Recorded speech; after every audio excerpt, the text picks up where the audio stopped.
நமஸ்காரம். யோகம் ஒரு சிறந்த முறை. பண்டைய காலத்திலிருந்து சாஸ்திரங்களிலேயே சொல்லப்பட்ட முறை.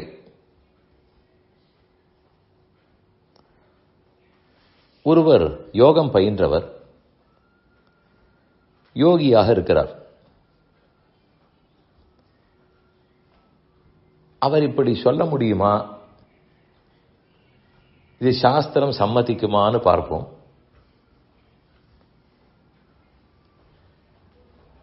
நான் யோகத்தாலேயே ஆத்மாவை அறிகிறேன், இந்த முழுவதுமான பரபிரம்மம் எங்கும் நிறைந்திருப்பவர், அவரையும் அறிந்து விடுகிறேன். அதனால் எனக்கு ஒரு சாஸ்திரத்தின் தேவையில்லை, ஆச்சாரியனுடைய உபதேசத்தையும் நான் எதிர்பார்த்ததில்லை. ஏனெனில் எனக்கு இருப்பது யோகத்தினால் ஏற்பட்ட ஞானம்.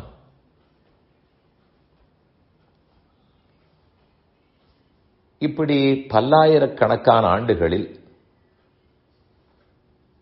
ஆரேனும் சொல்லி இருப்பார்களா, சொல்லலாமா? இதை ஏன் கேட்கிறேன் என்றால், நமக்கு ஏற்படும் ஞானத்தை 3 வகையாக சொல்லுவர். ஒன்று சாஸ்திர புத்தகத்தை படித்து வந்த ஞானம், வேதம், வேதாந்தம், இதிகாசம், புராணம் இவற்றை வாசித்து அதன் மூலம் தெரிந்து கொண்ட அறிவு, பெற்ற அறிவு. ஆனால் எல்லாருக்கும் அப்படி படித்து தெரிந்து கொள்ள முடியுமா? தெரியாது.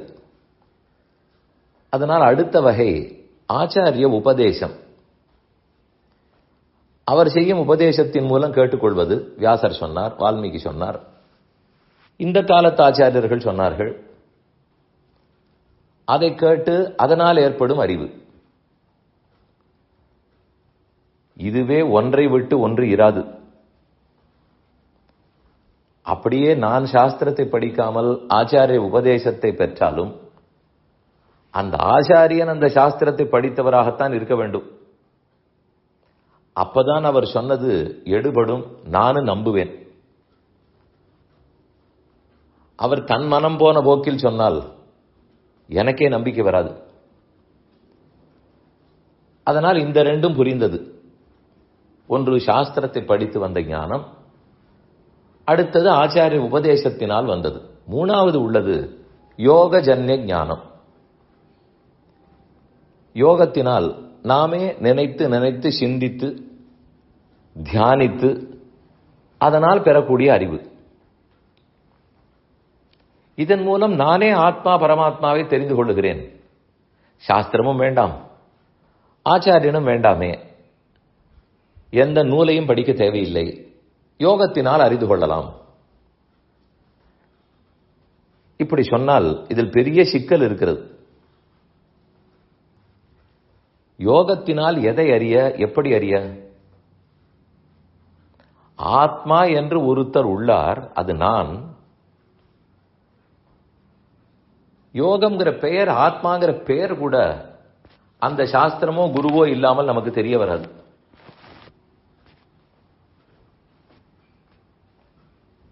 இன்னொன்னு, நாம் தியானிக்கும் போது என்ன நடக்கிறது?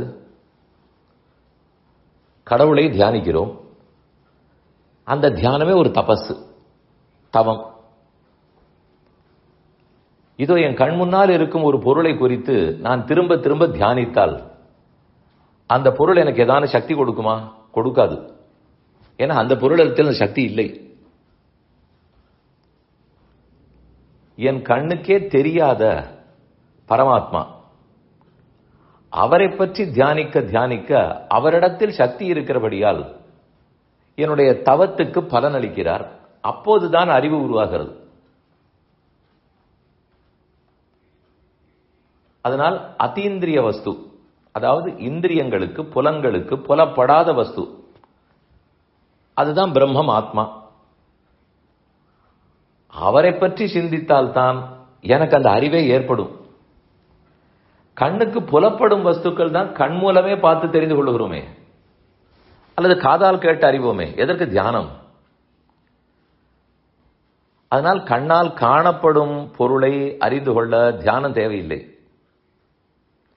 கண்ணால் காணப்படாத பொருளை அறியத்தான் வேண்டும். காணப்படாத பொருளை சாஸ்திரமே சொல்லாமல் நமக்கு எப்படி தெரியும்? நான் பார்க்கவோ தொடவோ கேட்கவோ இல்லை. பிரம்மம் பகவானை பற்றி சாஸ்திரம் சொல்லுகிறது. அதை புரிந்து கொண்டுதான் நான் தியானிக்க முடியும், மேற்கொண்டு உறுதிப்படுத்திக் கொள்ள முடியும். என்னால் சாஸ்திரம் படிக்க முடியாவிட்டால் ஆச்சாரிய உபதேசத்தை பெற முடியும். அதனால் இந்த ரெண்டையுமே தள்ளி வைத்து விட்டு நான் யோகத்தின் மூலமே அறிந்து கொள்ளுவேன்னு சொன்னால் அது நடவாதது. யோகம்ங்கிற சொல், யோகம் செய்ய வேண்டிய முறை, யார் யோகி என்பதன் விளக்கம், இவை எல்லாமே அதே சாஸ்திரத்தை கொண்டுதான் தெரிந்து கொள்ள முடியும். மேலும் கண்ணன் கீதையில் எவ்வளவு பெரிய யோக சாஸ்திரத்தை பற்றி சொன்னார். அவர் சொல்வது, யஹா சாஸ்திர விதி முத்ஸ்ருஜ்ய வர்த்ததே காமகாரதா நசசித்திம் அவாப்னோதி. சாஸ்திர விதியை மீறி யார் இருக்கிறானோ அவனுக்கு சித்தியே கிடைக்காது என்கிறார். சாஸ்திரமே தேவையில்லை, குருவே தேவையில்லைன்னு சொன்னால் சித்தியை பற்றி பேச்சுக்கே இடமில்லை. முன்னோர் மொழிந்த முறையை பின்பற்றித்தான் நடக்க வேண்டும்னு கீதை சொல்லுகிறது. அதனால் நான் யோகத்தின் மூலமே அறிந்து கொள்வேன். சாஸ்திரத்தின் தேவையோ மேற்கோளோ வேண்டாம், குருவின் உபதேசம் வேண்டாம், நானே போதும். இது எடுபடாது.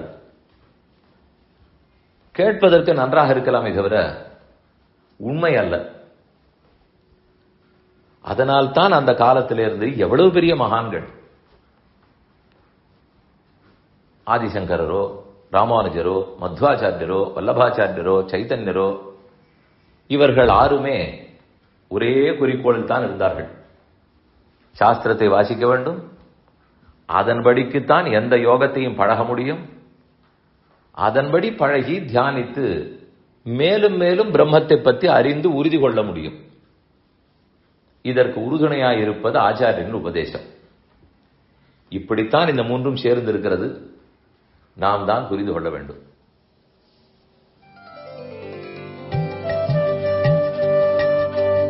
இந்த என் பணி ஆடியோவை உங்களுக்காக வழங்கியவர் வேலுக்குடி ஸ்ரீ கிருஷ்ணன் சுவாமி. இந்த ஆடியோவை தினமும் உங்கள் மொபைலில் பெற கிஞ்சித் என் பணி KINCHITENPANI என்ற ஆப்பை கூகுள் பிளே ஸ்டோரிலோ அல்லது ஆப்பிள் ஐஸ்டோரிலோ டவுன்லோட் செய்து கொள்ளவும். தினம்தோறும் இது போன்ற உபன்யாசங்களை கேட்டு மகிழவும்.